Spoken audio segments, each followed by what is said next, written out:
Hi అండి, నమస్తే. నేను మీ దేవి. వెల్కమ్ టు నాదే క్రియేషన్స్. ఈరోజు వీడియోలో మనం పనీర్తో మీరు కేక్ అన్నా స్వీట్ అన్నా ఒక మంచి టేస్టీ రెసిపీని అయితే ఇంతవరకు మీరు యూట్యూబ్లో చూడండి అయితే మీకు చూపించబోతున్నాను. ఇది చాలా బాగుంటుందండి. నోట్లో వేసుకుంటే వెన్నెలా కరిగిపోతుంది. దీన్ని తయారు చేసుకోవడం కోసం మనం ఎటువంటి పప్పులు పిండి వాడడం, అలాగే ఆయిల్ అయితే అస్సలు యూజ్ చేయం కాబట్టి చిన్న నుంచి పెద్దవాళ్ళ వరకు చక్కగా ఎంజాయ్ చేస్తూ తినొచ్చు. మరి ఈ సమ్మర్ హాలిడేస్లో పిల్లలు ఏదో ఒకటి తినడానికి అడుగుతుంటారు కాబట్టి న్యూట్రిషన్ఫుల్గా ఉండే ఇటువంటి రెసిపీస్ అయితే చాలా ఎంజాయ్ చేస్తూ తింటారు. మీరు ఈ యూట్యూబ్లో వీడియో చూసిన తర్వాత ఖచ్చితంగా నేను అన్నదైతే ఒప్పుకుంటారు. ఇదైతే మీరు ఖచ్చితంగా యూట్యూబ్లో చూసుండ్రు. మరి ఎలా చేయాలో చూద్దాం. ఇది చూసిన తర్వాత మీరు తప్పకుండా లైక్ చేయండి. మీరు చేసే లైక్ అయితే ఈ వీడియోని మరికొంతమందికి దగ్గర చేస్తుంది. మరి రెసిపీని ఎలా ప్రిపేర్ చేయాలో చూద్దాం. దీనికోసం అయితే ఇలా 1 లీటర్ పాలను తీసుకోండి. ఈ లీటర్ పాలను తీసుకున్న తర్వాత దీన్ని ఒకసారి మరిగించి మీరు ఒకవేళ దాన్ని విరుచుకోవాలంటే విరుచుకొని ఇలా జస్ట్ ఫిల్టర్ చేసేసుకుంటే చాలు. ఫిల్టర్ చేసుకున్న తర్వాత 2-3 టైమ్స్ని వాష్ చేసేయండి. మనకి ఏదైనా టేస్ట్ స్మెల్ ఉన్నా క్లియర్ అవుతుంది. తర్వాత చల్లటి నీళ్ళతో కడిగేసి కొంచెం గట్టిగా నొక్కేసుకుంటే చాలండి. మరి క్లాత్తో ఏం పిండక్కర్లేదు. ఇప్పుడు దీన్ని ఇలా విరుచుకున్న పన్నీర్ని ఒక బౌల్లోకి తీసుకోండి. పక్కన పెట్టేసిన తర్వాత ఒక మిక్సర్ జార్ తీసుకుని ఒక 1/2 కప్పు వరకు కొంచెం ముద్రగా ఉండే కొబ్బరిని తీసుకోండి. బ్రౌన్ పార్ట్ తీసినా పర్లేదు, తీయకపోయినా పర్లేదు.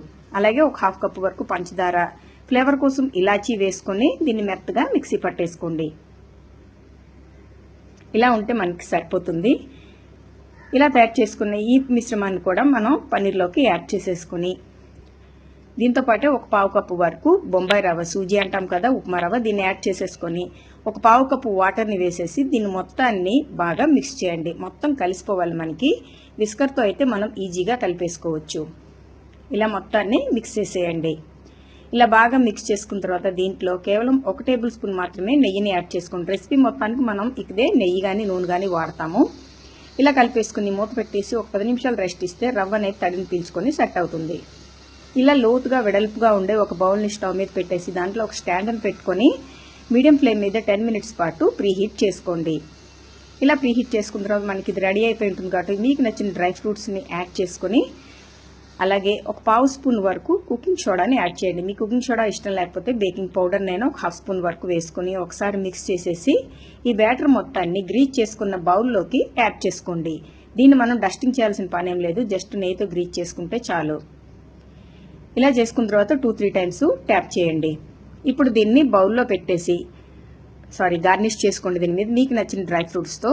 ఇప్పుడు ఈ బౌల్ మొత్తాన్ని ప్రీహీట్ చేసుకున్న బౌల్లో పెట్టేసుకొని 45 to 50 మినిట్స్ పాటు లో ఫ్లేమ్లోనే బేక్ చేసుకోండి. మధ్య మధ్యలో చెక్ చేయడం మాత్రం మర్చిపోకండి. అది మీరు తీసుకునే హీట్ని బట్టి కూడా ఉంటుంది. ఒక్కొక్కసారి చూడండి, మనకు 50 మినిట్స్ అయిన తర్వాత బ్రౌన్గా కనిపిస్తుంది కదా. అలాగే నైఫ్తో కూడా టెస్ట్ చేద్దాం. చూడండి, మన నైఫ్ నీట్గా వచ్చేసిందంటే మనకి చక్కగా బేక్ అయినట్టు. ఇప్పుడు స్టవ్ ఆఫ్ చేసేసి దీన్ని బయటకు తీసేయండి. బయటకు తీసిన తర్వాత రూమ్ టెంపరేచర్కి వచ్చేంత వరకు దీన్ని ఇలా పక్కన పెట్టుకోండి. ఇది మనకి రూమ్ టెంపరేచర్లోకి వచ్చింది. అలాగే అంచులు కూడా చూడండి విడిపోయింది. అయినా సరే మనం ఒకసారి నైఫ్తో మొత్తాన్ని ఎడ్జెస్ అన్నిటినీ కూడా స్క్రాప్ చేసుకుందాం. ఇలా స్క్రాప్ చేసుకుంటూ మనకి ఈజీగా బౌల్లోంచి వచ్చేస్తుంది. ఇలా స్క్రాప్ చేసుకున్న తర్వాత దాని మీద ఏమి పెట్టక్కర్లేదు, జస్ట్ ఇలా బోర్లింగ్ చేసుకుని ఒక 2-3 టైమ్స్ ట్యాప్ చేసుకుంటే చాలు. చూడండి, మనకు పర్ఫెక్ట్గా వచ్చేసింది. ఇప్పుడు దీని మీద ఒక ప్లేట్ని పెట్టుకొని రివర్స్ చేసేయండి. ఇప్పుడు దీన్ని పీసెస్ లాగా కట్ చేసుకుందాం. ఇది చాలా టేస్ట్గా ఉంటుంది. నోట్లో పెట్టుకుంటే అలా అలా మెల్ట్ అయిపోతుంది. అంతేకాకుండా ఇది చాలా హెల్దీ కూడా. దీంట్లో మనం ఆయిల్ కానీ పప్పులు అలాగే ఎటువంటి పిండి యూజ్ చేయలేదు కదా, ఎవరైనా ఎంజాయ్ చేస్తూ తినచ్చు. మంచి న్యూట్రిషన్ ఫుడ్, కొత్తగా ఉంటుంది, పిల్లలందరికీ భలే నచ్చుతుంది. మరి ఈ రెసిపీ మీకు నచ్చితే ఒక్క లైక్ కొట్టండి. అలాగే మీ ఫ్రెండ్స్కి రెసిపీని షేర్ చేయండి. మరిన్ని టేస్టీ రెసిపీస్ కోసం నాదే క్రియేషన్స్ని సబ్స్క్రైబ్ చేసుకోండి. మీరు చేసే లైక్ అనేది ఈ వీడియో చాలా మందికి చేరుస్తుంది. Thank you.